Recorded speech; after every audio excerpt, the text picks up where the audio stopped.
Farmers find a tomb that is 2,000 years old and wasn't meant to be opened. Imagine that a group of farmers working the land on a quiet day are shocked to find a strange tomb that has been sealed for 2,000 years. What mysteries are hidden inside its old walls? How did nobody notice for so long? We will talk about the amazing find and the questions it brings up in this interesting story. Let's get started. A group of Chinese farmers accidentally discovered a tomb that was supposed to be closed for 8,000 years. The discovery occurred in the mountains northeast of Xi'an in Shanxi province, and the farmers were digging a well to access water sources. They'd found terracotta pieces, roofing tiles, and stone, but they soon realized that the tomb was more than just a garbage dump. The researchers used ground-penetrating radar to find out what else was below the ground, and they found over 8,000 figures arranged in tight groups around an underground grave. The soldiers had not just lost garden statues, but also hundreds of statues of animals, including birds and military horses. Over 100 working horses pulled close to 150 full-size carts, and people from everyday life were well shown by statues of performers such as acrobats, strong men, and singers.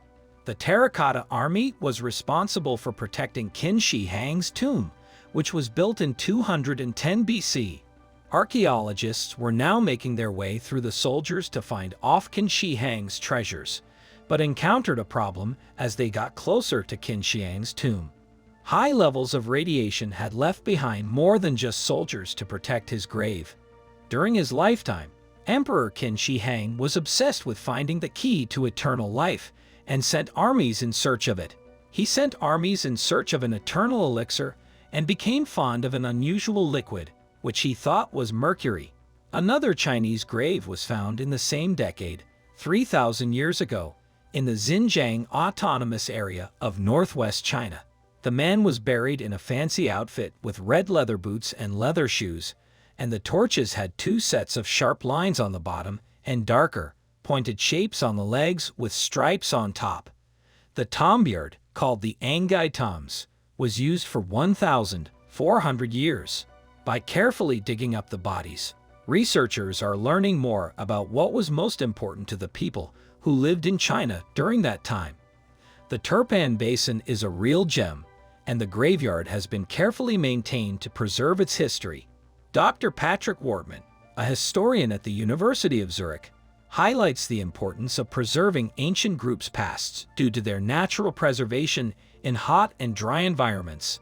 The woolen hair on these leather balls was found to be strong and had strike marks, suggesting they were used in a game of polo. Archaeologist Jeffrey Blomster at George Washington University confirmed that these leather balls are the oldest in all of Southeast Asia, dating back 500,000 years. Researchers believe that the fancy pants horsemen were also from the same time period, possibly due to their skill in this strange sport. In 1974, Chinese building workers discovered a well and tomb for China's first ruler, Shai, in an area with numerous springs and rivers. The crews believed that valuable items would be safe inside the historical site, but signs suggest something bigger might have been hiding in the area.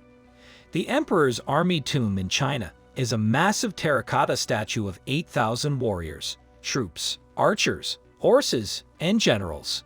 Each figure was painted differently to make them stand out.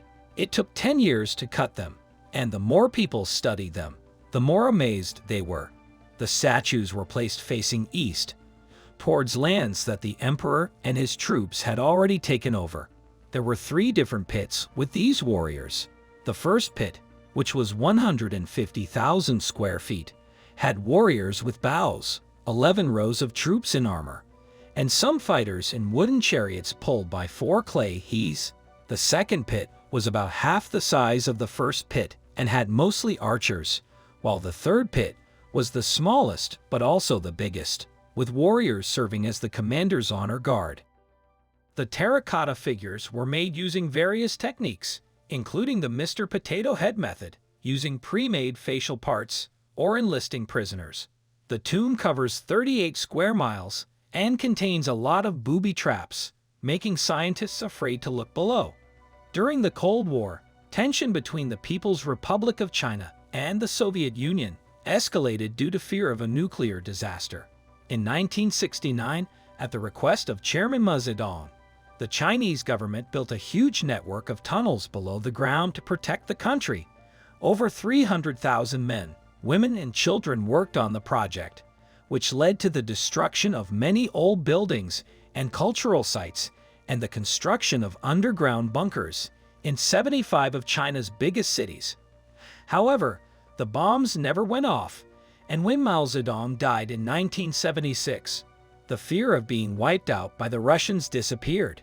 As China's new leader, Deng Xiaoping, started a golden age of socialism, the Office of Civil Defense began turning abandoned bunkers into businesses. Over the next 20 years, workers turned Mao's old tunnel system into a network of underground towns, including grocery stores, schools, clinics, and karate dojos. This project was a significant step forward for China's growing economy. However, the Chinese government continued to work underground by making it a law for all new buildings to have underground defense shelters that could also be used to make money. Over 1 million people live below Beijing's streets, mostly young people from the countryside who come to find cheap housing. The Rat Tribe, or Shu, are the strong people who live in this underground city, with an average rent of $400 a month. They live in small groups of a few dozen to over 100 people, and they have to stay in rooms with up to 12 other people because they cannot afford anything else. Li Junfu, a sociologist who studied underground dwellings at Beijing University of Technology, has a cheerful attitude that is as out of the ordinary as living underground. There are many different types of homes, such as flying houses, bioclimatic solar houses, tree houses, pot people, transformer houses, and custom houses. Some people choose to live in different places, while others have different tastes when it comes to where they choose to live. This is it for today. We hope you enjoyed the video. If so, then share your thoughts in the comments and also share this video with your friends. Don't forget to subscribe to our channel and press the bell icon so you can never miss our video.